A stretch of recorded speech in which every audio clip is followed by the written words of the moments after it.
Okay okay Chandu గారు right. ఒక్కసారి మనము గోసాల శ్రీనివాస్ గారితో మాట్లాడదాం. విశ్లేషకులు వారు కూడా సిద్ధంగా ఉన్నారు. శ్రీనివాస్ గారు నమస్కారం అండి. నమస్కారం అండి. ఒక్క విషయాన్ని ఇక్కడ ప్రస్తావించి ముందుకెళ్దామండి. అంటే దీనికి సంబంధించి ఒక చర్చ జరుగుతోంది కాబట్టి అసలు ఈ ప్రతిపక్ష హోదా ఉందా లేదా, అసలు రాజ్యాంగం ఏం చెబుతోంది, లేకపోతే రాజ్యాంగం కాకుండా ఇక్కడ నిబంధనలు ఏమైనా చెప్తున్నాయనేటువంటి ఒక్కసారి మనం ఆ విషయాన్ని చూద్దాం. నిజానికి భారత రాజ్యాంగంలో ఆర్టికల్ 168 నుంచి 221 వరకు రాష్ట్రాలు శాసనసభలు మండళ్ల నిర్వహణ విధుల గురించి ప్రస్తావించారు.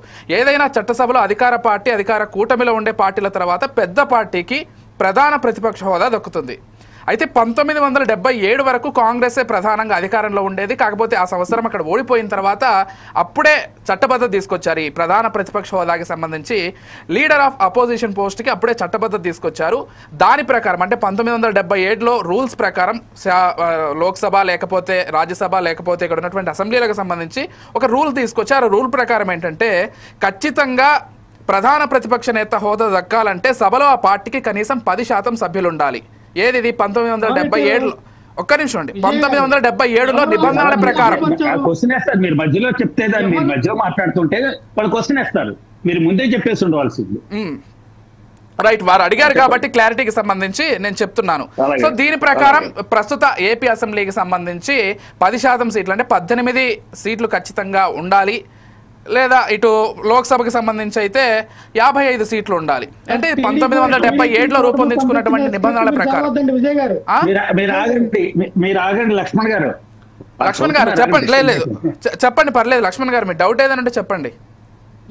శ్రీనివాసరావు గారు అడ్వకేట్ అని తెలుసు, నాకన్నా ఎక్కువ తెలుసు ఆయన మాట్లాడతారులేండి. Okay, definitely yes. శ్రీనివాస్ గారికి అంటే చెప్పి ముందుకు వెళ్దామని, మీరు ఇందాక డౌట్ క్లారిఫై చేయాలి కాబట్టి మీరు అడిగారు కాబట్టి నాకు ఒక 2 నిమిషాలు ఇప్పుడు టైం ఇస్తే నేను మాట్లాడతాను. లేదు, శ్రీనివాస్ గారు మాట్లాడిన తర్వాత కంటిన్యూ చేద్దాం. శ్రీనివాస్ గారు మాట్లాడిన తర్వాత కంటిన్యూ. శ్రీనివాస్ గారు చెప్పండి.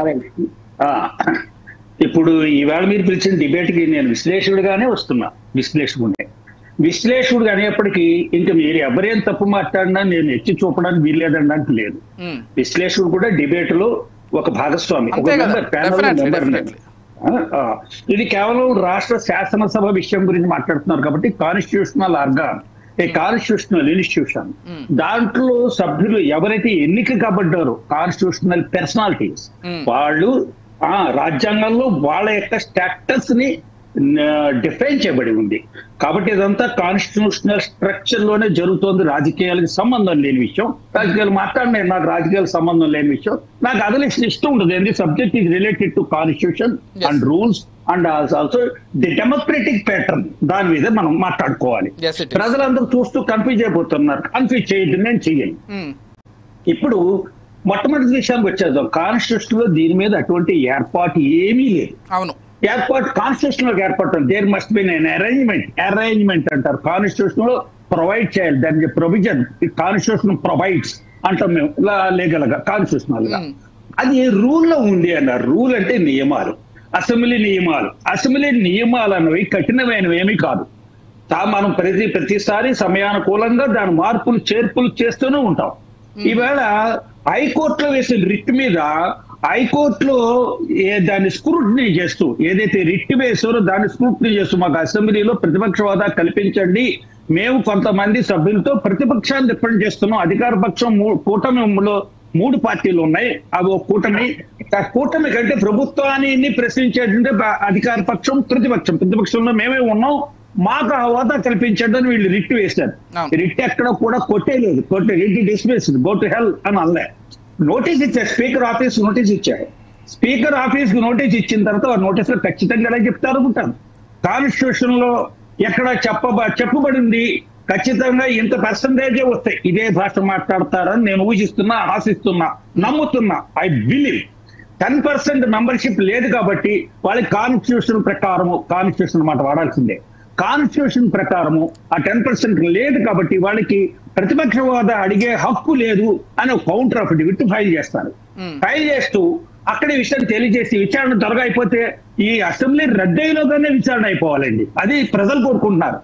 ఈ అసెంబ్లీ రద్దు అంటే 5 ఏళ్లలోగా, లేకపోతే అంతకన్నా ముందే రద్దు అయిపోతే ఆ విధంగా. కాబట్టి ఇదేదో వెంటనే తేల్చాలి. ఆ వెంటనే తేల్చడానికి రాష్ట్ర ప్రభుత్వము స్పీకర్ ఆఫీస్ రాష్ట్ర ప్రభుత్వంలో భాగం కాదు. స్పీకర్ ఆఫీస్ కూడా వాళ్ళకి సహాయం చేయాలి, వాళ్ళు దాన్ని ఎక్స్పెడైట్ చేయాలి. ఇంకో రెండో విషయానికి వద్దాం. ప్రెసిడెంట్ అంటారు, అంటే సంప్రదాయం. ఈ రూల్ అనేది సాంప్రదాయాల్లో భాగంగా రాస్తారు. అసెంబ్లీ సాంప్రదాయం అంటుంటాం. ఈ అసెంబ్లీ సాంప్రదాయాలన్నీ ఒక్కొక్క రాష్ట్రానికి ఒక్కొక్కలా ఉన్నాయి, పోల్చుకోవద్దు. తమిళనాడులో అడగలేదు, ఇవ్వలేదు, ఇవన్నీ వద్దు. ఇక్కడ సాంప్రదాయాలు ఏమున్నాయి? ఇక్కడ సాంప్రదాయాల దగ్గర వద్దు. ఎలక్షన్ లో పాపం ఓటు శాతం మాకు ఎక్కువ ఉందని ఈ వేళ ఆంధ్రప్రదేశ్ లో ఉన్న ఓటర్లు అందరూ అదేంటంటే వైసీపీకి కూడా ఓట్లు బాగానే వచ్చాయి కదా, 6% కదా డిఫరెన్స్ అని మాట్లాడుకుంటారు ప్రజలు. వాళ్ళందరినీ జర్మనీ వెళ్ళిపోండి నేను అనలేను, సభ్యత కాదు. మీరు ఇక్కడ ఉండడానికి వీల్లేదని అనలేను. ఇక్కడ వాళ్ళు అడిగారు, ఇక్కడ ప్రకారం ఇవ్వగలరా ఇవ్వలేరా, అంతేగాని మీరు ఇక్కడ సిటిజన్షిప్ రద్దు అయిపోతుంది జర్మనీ మీకు ఎక్స్పెక్ట్ చేస్తున్నారు ప్రజలు మీ దగ్గర నుంచి, నిజంగా ఎక్స్పెక్ట్ చేస్తున్నారు. ఈ డైనమిక్ లీడర్ దగ్గర నుంచి డైనమిక్ లాంగ్వేజ్ ఎక్స్పెక్ట్ చేస్తున్నారు. హాస్యాస్పదమైన మాట్లాడు సర్కాస్టిక్ గా మాట్లాడకూడదు మన మీద, ఎందుకంటే సీరియస్నెస్ చచ్చిపోతుంది. నేను కోరుకునేది మన నాయకులందరూ సీరియస్ గానే ఉండాలి. అది సీరియస్ విషయం. అంటే సర్కాస్టిక్ మీరు జర్మనీ వెళ్ళిపోండి, అదే ప్రజాస్వామ్యం బ్రిటన్ నుంచి తెచ్చుకున్నాం, అక్కడికి వెళ్ళిపోదావా అని అంటారు ఎవరైనా? కాన్స్టిట్యూషనల్ సిస్టమ్నే మనం బ్రిటన్ నుంచి ఎక్కడి నుంచో తెచ్చుకున్నాం. కాబట్టి ఏం చెప్పాలి? మనకు ఆ రూల్లో లేదు, రూల్లో పెట్టండి అని అడగచ్చు. ఈవేళ మన శాసనసభ్యుడు ఈవేళ మొదటిగా వచ్చాడు, ఆయన మెంబర్షిప్ పోతుందేమో అని వచ్చాడు. లేదా తీరా చూస్తే అదేమో కస్టమరీ ఫంక్షన్ ఈవేళ. దాన్ని మనం ముందుగానే ఆయనకి ఏదో ఉద్దేశాలు ఆపాదించేసి దాన్ని అట్రిబ్యూట్ చేసేసి దాన్ని అంటే మెలఫైడ్ ఇంటెన్షన్స్ లాగా ఆయన దీర్ఘకాలం రావాలని కోరుకోండి. ఇది మీరు కంటిన్యూ చేయండి, మంచి సాంప్రదాయాన్ని నెలకొల్పండి. ఎన్టీ రామారావు గారు ముఖ్యమంత్రి ఉండగా ఆయన సభకు రాలేదు. అలా రాకపోవడానికి ఆయనకి ఏదో ఉంటాయి, ఒక కారణాలు ఏవో ఉంటాయి. ఎప్పుడు ముఖ్యమంత్రి కాదు ఓడిపోయిన తర్వాత విజయభాస్కర్ రెడ్డి గారు ముఖ్యమంత్రి అయ్యాక రాలేదు చాలా రోజులు. కాబట్టి ఇక్కడ మన సాంప్రదాయం ఏంటి? ఆ సాంప్రదాయం బలంగా ఉందా లేదా? ఇప్పుడు అవసరం ఏమిటి?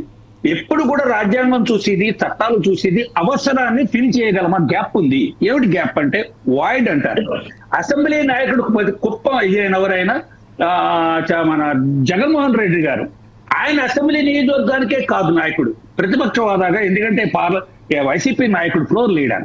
అలాగే ముఖ్యమంత్రి గారు కూడా హౌస్ లీడర్. ఈయన ఫ్లోర్ లీడర్ అంటారు, ఆయన హౌస్ లీడర్ అన్నారు. మనకి నచ్చినా నచ్చపోయినా, వైరుధ్యం ఉన్న, వివాదాలు ఉన్న, పాలసీ డిఫరెన్సెస్ ఉన్న చంద్రబాబు నాయుడు గారు ఇది హౌస్ లీడర్. ఈవేళ ఎవరికి? చంద్రబాబు నాయుడు గారు పవన్ కళ్యాణ్ గారికి డిప్యూటీ సీఎం ఇచ్చారు, జగన్మోహన్ రెడ్డి గారు కూడా ఇచ్చారు. ఎక్కడ కాన్స్టిట్యూషనల్ లేదే, డిప్యూటీ చీఫ్ మినిస్టర్ హోదా ఎక్కడా లేదు. మీకు ఒకసారి ఉందా లేదు, దేవీలాల్ గారు మన విపి సింగ్ గారు ప్రధానమంత్రిగా ప్రమాణం చేస్తూ దేవీలాల్ గారిని ఉప ముఖ్యమంత్రిని చేశారు. ఆయన ప్రమాణ స్వీకారం చేస్తూ as a deputy prime minister అని అన్నాడు. ఆయన నో క్యాబినెట్ మినిస్టర్ అనండి అని మళ్ళీ రాష్ట్రపతి గారు రిపీట్ చేశారు. మళ్ళీ డిప్యూటీ మినిస్టర్ అన్నప్పుడు నో, మీరు ఏంటంటే ఏదైతే ప్రమాణ స్వీకారం లోపం ఉంటే ఆ పదవి రద్దయిపోతుంది. అది కరెక్ట్ కాదనమాట. ఆ ప్రమాణ స్వీకారం వ్యాలిడ్ ప్రమాణ స్వీకారం కాదు. కానీ ఇక్కడ అందరూ కూడా డిప్యూటీ మినిస్టర్ అంటున్నారు. Deputy speaker arrangement is there, deputy chief minister arrangement is not provided in the constitution. కానీ మనకు ఒక సాంప్రదాయం వచ్చింది, డిప్యూటీ చీఫ్ మినిస్టర్ కూడా పెట్టుకుంటూ వచ్చాం. మనకి అప్పుడు నెల్లూరు సుబ్బారెడ్డి గారు డిప్యూటీ చీఫ్ మినిస్టర్ కూడా ఆయన. కాబట్టి అప్పటి నుంచి సుబ్బారెడ్డి గారు, కడప సుబ్బారెడ్డి గారు కరెక్ట్ అండి. కాబట్టి ఈవేళ ఆయనకి హోదా ఇస్తే నష్టమే వచ్చింది. హోదా ఇవ్వకపోతే నష్టం అని చెప్తున్నారు, నేను కూడా చెప్తాను. మీరు మైక్ ఇవ్వకపోతే అడిగే హక్కు లేదు. ప్రజలు ఏం చేస్తారు? 49% అంతా ఇందాక చెప్పారు వారు, విజయ్ గారు చక్కగా వివరణ అంతా ఇచ్చారు. 39% వచ్చింది, 45కి 39%, ఒక 6%, 5% ఉంది. కానీ ఈ ప్రజలందరి తరఫున వారికి హౌస్ లో వాయిస్ వినిపించడానికి ప్రజలందరి తరఫున ప్రతిపక్షంలో ఇవాళ అధికార పక్షం ఇక ప్రతిపక్షం హోదా లేకుండా నడపడం అన్నది రాజ్యాంగానికి యొక్క స్ఫూర్తికి కొంచెం ఎక్కడో ఇబ్బంది కలుగుతుంది. ప్రజాస్వామ్యంలో మీరు అన్నది నేను కూడా అగ్రీ చేస్తాను. ఎందుకంటే అధికార పక్షంలో ఉండే వాళ్ళకి కింది స్థాయిలో ఉండేటువంటి ప్రజా సమస్యలు వాళ్ళ వరకు రావు. చాలా వరకు ఇవన్నీ అక్కడికి తీసుకెళ్లి అధికార పక్షానికి తెలియజేసి పరిష్కరించుకోవాల్సినటువంటి ఆ బాధ్యత కావచ్చు, లేకపోతే అవసరం కావచ్చు ప్రతిపక్షానికి ఉంటుంది. ఆ ప్రతిపక్ష హోదా ఇస్తే బాగుంటుందనేదే అందరి అభిప్రాయం.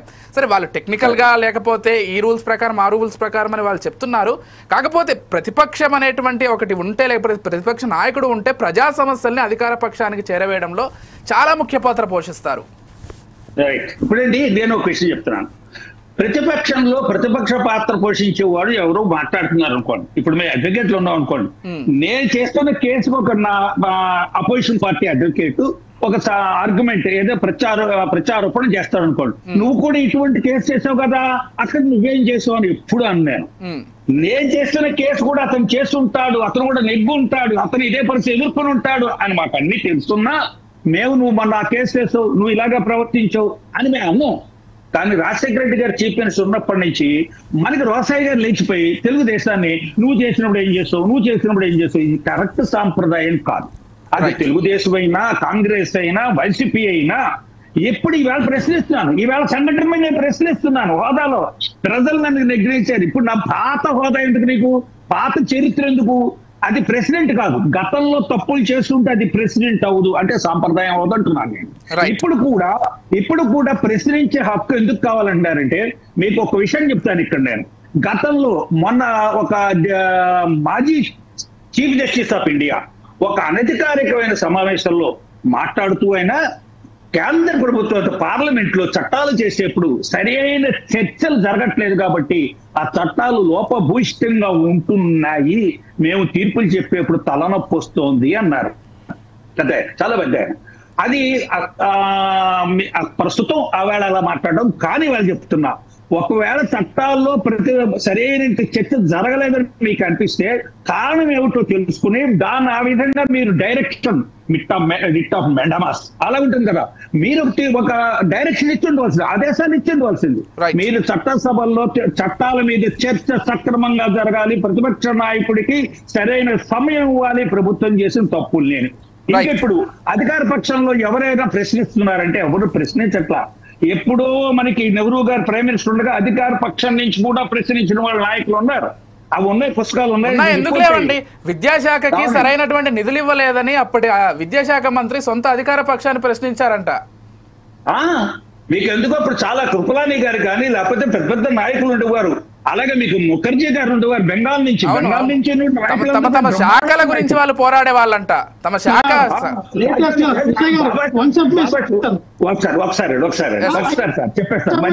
లక్ష్మణ్ గారు మీకు తప్పకుండా అవకాశం ఇస్తారు. వాటిని కంక్లూడ్ చేసేది శ్రీనివాస్ గారు కంక్లూడ్ చేయండి. బాబాసాహెబ్ అంబేద్కర్ ఆయన కేంద్ర ప్రభుత్వ కేంద్ర కేబినెట్ లో నెహ్రూ గారి కేబినెట్ రాజీనామా చేయవలసిన కారణం ఏంటంటే నెహ్రూ గారు ప్రధానమంత్రిగా తీసుకున్న నిర్ణయాన్ని రాజ్యాంగంలో వ్యతిరేకించారు. ఆయన రాజ్యాంగ స్ఫూర్తి వ్యతిరేకంగా ఉంది అన్నారు. అంటే రాజ్యాంగ బడ్జెట్ పెట్టుకోవచ్చు. మీరన్న పాయింటే లేటెస్ట్ గా టీడీపీ పార్టీకి రాజీనామా చేసినటువంటి జీవీ రెడ్డి గారు ఇప్పుడు రాజీనామా చేస్తారు. మొత్తం పార్టీకి ఆయన చైర్మన్ పదవి